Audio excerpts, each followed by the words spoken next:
Halo semua, Assalamualaikum warahmatullahi wabarakatuh. Kembali lagi bersama dengan saya, Tanuhari Katulistiwa, mahasiswa Teknik Sipil Universitas Trisakti. Di sini saya akan membahas mengenai tegangan-tegangan pada suatu massa tanah. Pembahasan yang saya akan bawakan yaitu mengenai perhitungan beban jalur memanjang, perhitungan beban bujur sangkar, perhitungan beban lingkaran, dan perhitungan peningkatan beban di bawah timbunan, serta pembuatan kurva beban bujur sangkar dan pembuatan kurva timbunan. Di sini saya memiliki contoh perhitungan beban jalur memanjang.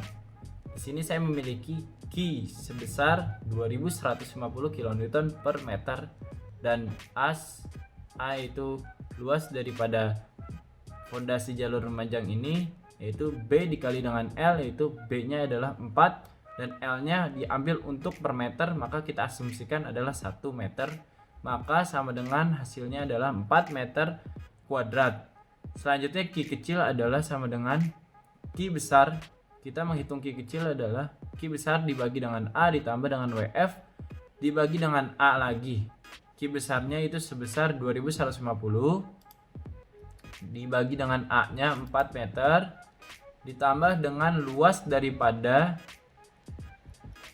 si fondasi jalur memanjang ini, yaitu 4 meter dari sini dikali dengan 1 meter ketinggian yang ini, dan 1 meternya lagi kita ambil dari per meter itu, maka dikalikan dengan gamma beton yaitu sebesar 24 kN per meter pangkat 3 dibagi kembali dengan A nya sebesar 4, maka kita menghasilkan Q kecilnya adalah 561,5 kN per meter kuadrat per meter. Dari grafik ini kita mencari sebenarnya karena kedalaman daripada si fondasi ini sebesar 3B, maka kita ambil ini 3B, kita tarik saja sampai ketemu dengan tengah-tengah daripada ini, maka kita mendapatkan hasil 0,2 Q sebenarnya ya kalau terlihat, tapi saya asumsikan sebesar 0,22 Q, maka kita mendapatkan delta tegangan vertikal sebesar 0,22 dikali dengan Q kecilnya, maka 561, maka hasilnya 123,53 kN per meter kuadrat per meter. Lanjutnya contoh perhitungan beban bujur sangkar. Di sini saya memiliki gambaran mengenai beban fondasi bujur sangkar saya yang B-nya memiliki 4, lagi-lagi tetap 4, namun L-nya saya ubah sebesar 3 meter, maka hasilnya adalah 12 meter kuadrat. Dan Q kecilnya saya menggunakan rumus yang sama dengan beban lajur sebelumnya. Nah, di sini saya memiliki Q-nya sama 2150 kN per meter per 12, karena A-nya 12 ditambah dengan luas daripada fondasi bujur sangkar saya ini yaitu B4 dikali dengan L-nya dikali dengan tingginya 1 meter. Maka selanjutnya dikali lagi dengan gamma betonnya dibagi dengan luasnya itu 12 meter kuadrat. Maka kita menemukan hasil Q kecilnya 203,167 kN per meter kuadrat. Dari grafik diperoleh 0,055 Q kecil. Dari sini kita lagi-lagi mengambil 3B, kita tarik sampai ke sini, maka kita asumsikan sebesar 0,055 Q, maka delta tegangan vertikalnya adalah 0,055 dikali dengan 203,167 itu Q kecilnya, maka kita menemukan hasil 11,174 kN per meter kuadrat. Selanjutnya ada contoh perhitungan beban merata lingkaran atau beban lingkaran.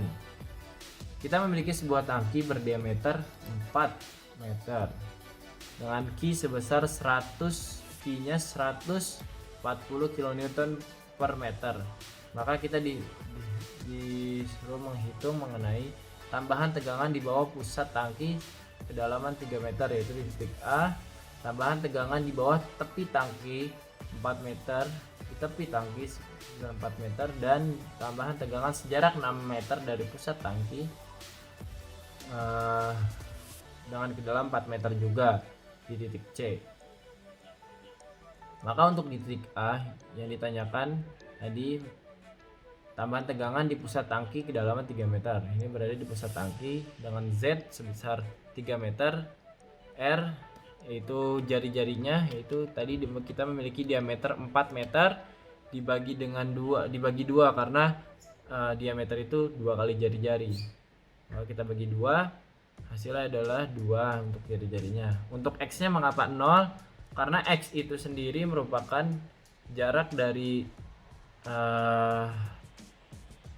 titik tengah pusat tangki ke beban yang kita cari, tegangan yang kita cari. Karena tidak ada jaraknya, maka kita jaraknya X-nya 0. Maka di sini kita menggunakan rumus Z per R, 3 dibagi dengan 2 1,5, sedangkan X per R nya 0 dibagi dengan 2 yaitu 0.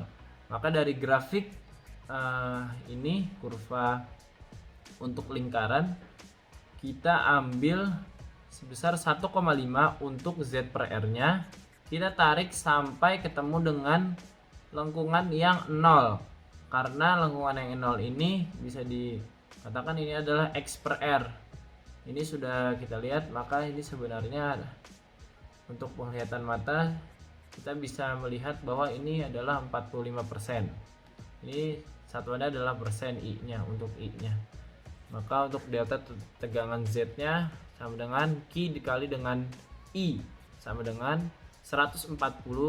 Untuk I-nya kita ubah ke dalam desimal, maka 140 untuk Q kecilnya yang di dalam soal tadi dikali dengan I-nya ini, maka kita mendapatkan hasil 63 kN per meter kuadrat.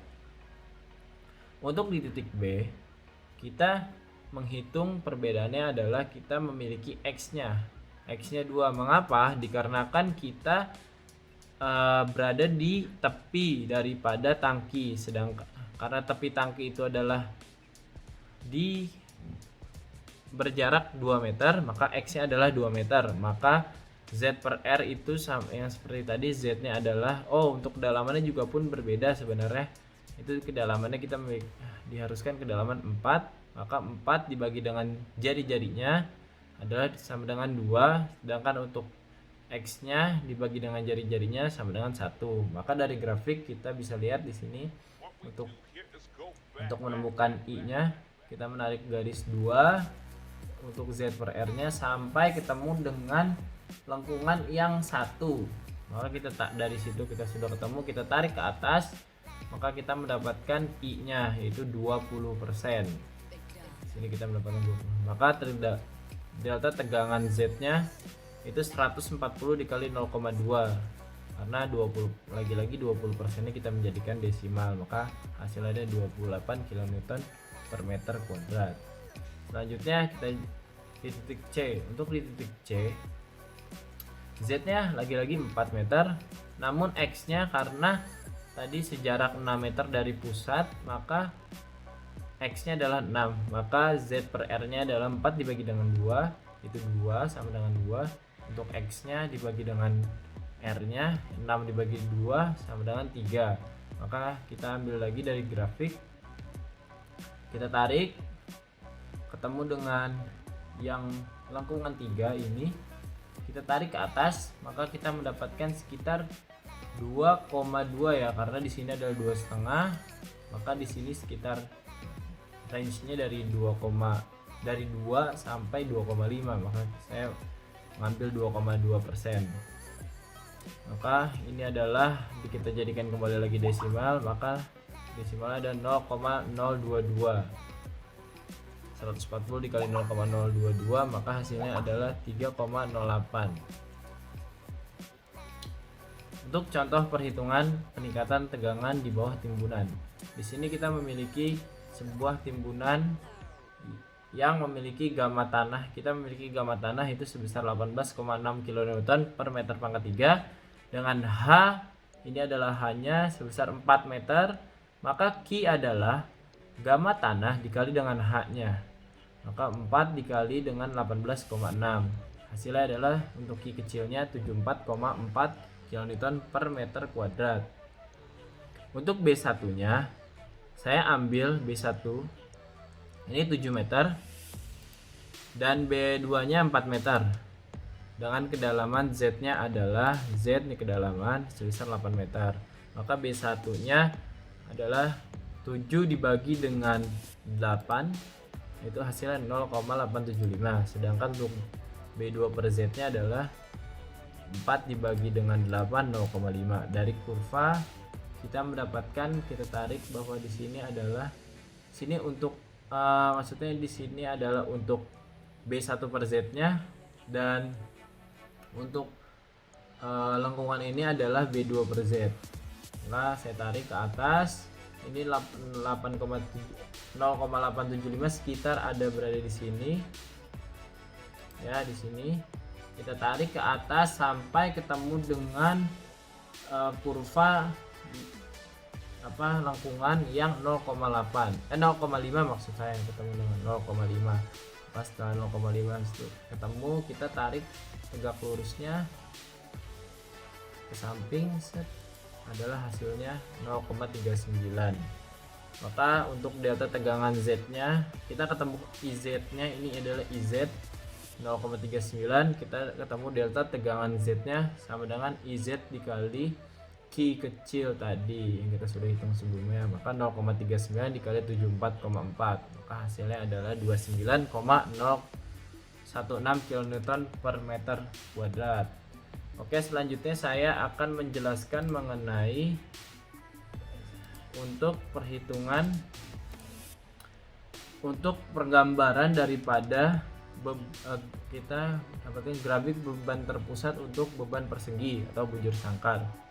Di sini kita mempunyai rumus-rumus, yaitu yang ini adalah delta tegangan Z, rumusnya adalah ini dengan faktor pengaruhnya IB ya. Rumusnya seperti ini, maka saya masukkan ini adalah hasil pekerjaan saya bersama dengan Aloysius Bramantio, teman saya, untuk mengerjakan ini. Maka untuk alfanya mengapa saya mengambil 0 sampai 90, karena untuk membentuk sebuah lingkaran. Maka untuk sinnya adalah sin daripada alfa ini sendiri. Sin daripada alfa sendiri kita menemukan ini, kita masukkan rumusnya sin dari ini. Maka selanjutnya untuk rumus radius ini sebenarnya saya mendapatkan daripada daripada ini nih, rumus yang ini. Mengapa radius adalah R? Maka saya ambil rumus ini daripada rumus yang ini I. Nah, rumus I ini kita pindahkan R-nya. R ini kan R di sini sebenarnya R kuadrat. Wah, intinya kita mendapatkan sebuah rumus R itu ini. Ini asal mulanya dari rumus yang ini.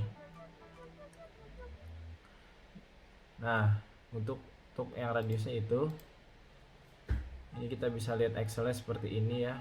Cukup ribet juga dalam pengerjaannya. Untuk radius maksudnya negatif, karena kita ingin membuat sebuah lingkaran. Lagi-lagi ini untuk sebelah sininya dan ini untuk sebelah sininya.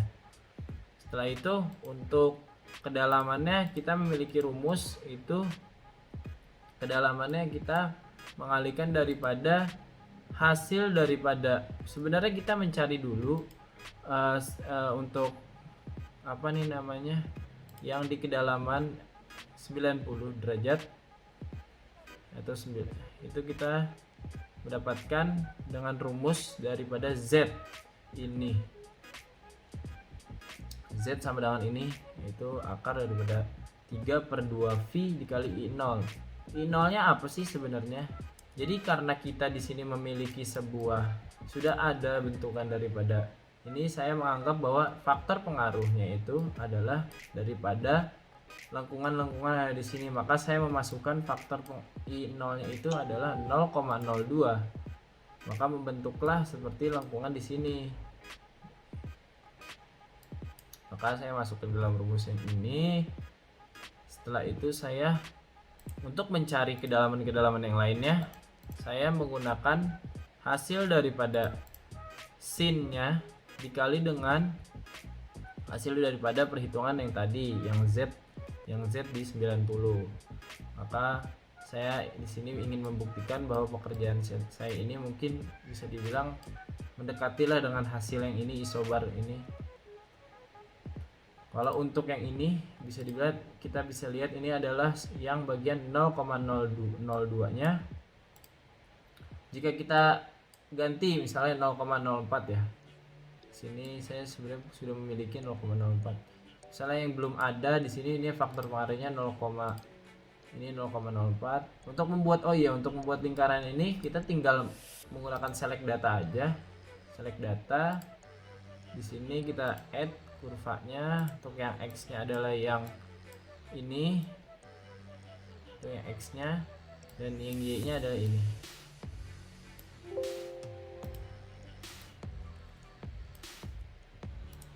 Nah, kita mendapatkan bentuk lengkung lagi seperti itu, lengkungnya sama. Nah, di sini saya ingin membuktikan bahwa sebenarnya faktor pengaruh ini juga ini faktor pengaruh saya ambil dari data-data ini. Misalnya yang belum ada itu 0,08 ya. 0,08 di situ. Misalnya, kita bisa lihat perubahannya di sini ya. Sekitar di antara 2 sama 3. 2 sama apa? Nah, kita bisa lihat di sini antara 2 sama 3, benar kan? Ini kan 2, 3. Dia di bawah 2,5, ini enggak nyampe setengah nih. Yaitu untuk yang grafik beban terpusat saya bisa membuktikan ini cara pembuatan Excelnya. Untuk yang selanjutnya saya menemukan untuk bentukannya Osterberg, dimana saya di sini sebenarnya sudah mengerjakan bentukan kurvanya. Namun saya ingin membuktikan salah satunya aja. Jadi kita dapatkan rumus dari rumus-rumus yang sudah diberikan oleh Bapak Aksan sendiri dari presentasi Pak Aksan. Di sini kita untuk I-nya menggunakan pertama dulu kita menentukan Z-nya. Sebenarnya di sini Z-nya kita semua sama, kita anggap aja Z-nya 10. Untuk B1-nya, kita anggap 1 karena kita kan ingin mendapatkan kurva yang ini. Misalnya kita ambil saja 1. Sebenarnya 0, yang paling bawah itu sebenarnya 0 nih di sini. B1-nya 0, tapi saya ambilnya untuk B1 yang sama dengan 1. Nah, di sini untuk B2-nya mengapa saya ambil dari 0,1 sampai 100 untuk mendapatkan hasil lengkungan yang baik sebenarnya. Biar lengkungannya bisa kayak gini. Ini juga lagi-lagi saya bekerja sama dengan teman saya Aloysius Bramantio.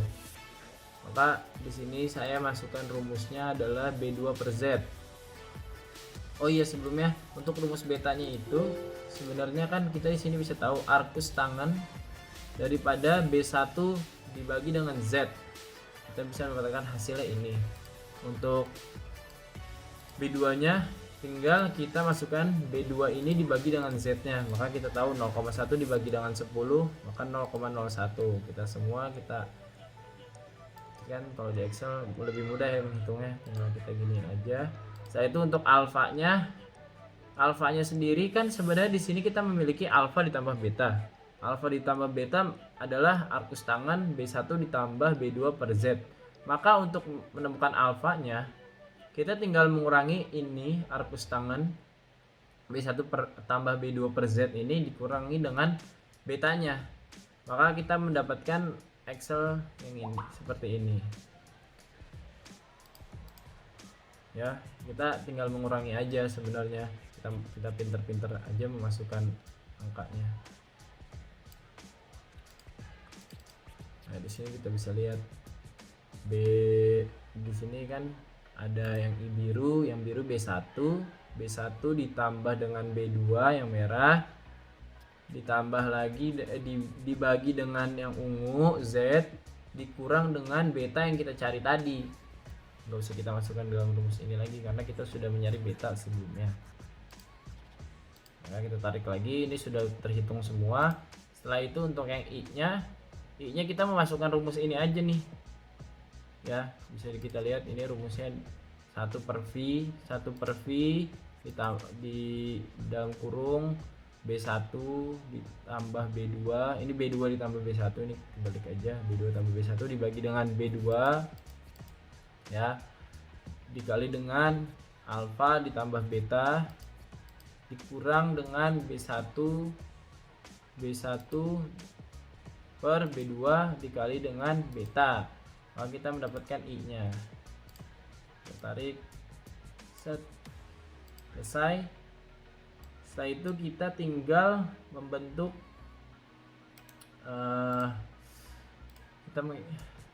sebuah kurva ya, apa sih namanya, grafik. Kita tinggal di sini kita menggunakan chartnya yang saya menggunakan yang scatter. Setelah itu saya menggunakan lagi select data. Saya mengambil data B1 per B2. Oh, salah. Kita ambil di X nya B1 per B2 dan Y nya yang I ini. Kita sudah bisa melihat bahwa ini sudah terjadi lengkungan yang hampir sama, tapi sebelum itu saya ingin menggunakan skala logaritma ya. Nah, di sini kita bisa lihat ini untuk skalanya seperti ini lengkungannya. Selanjutnya untuk ini biar agar ada di sebelah sini, kita mengubahnya ke dalam, sebentar, labelnya kita low. Kita bisa lihat ini lengkungannya kurang lebih seperti ini. Memang sebenarnya kurang terlihat ya, mungkin karena ini kalau mau lihat lebih jelas seperti ini, bisa lihat sama sini saya ngambil yang satu, berarti yang 0,1 sini ya, seperti itu. Terima kasih teman-teman, cukup sekian dari saya. Mohon maaf apabila Anda terlalu panjang dalam penjelasan ini. Terima kasih. Wassalamualaikum warahmatullahi wabarakatuh.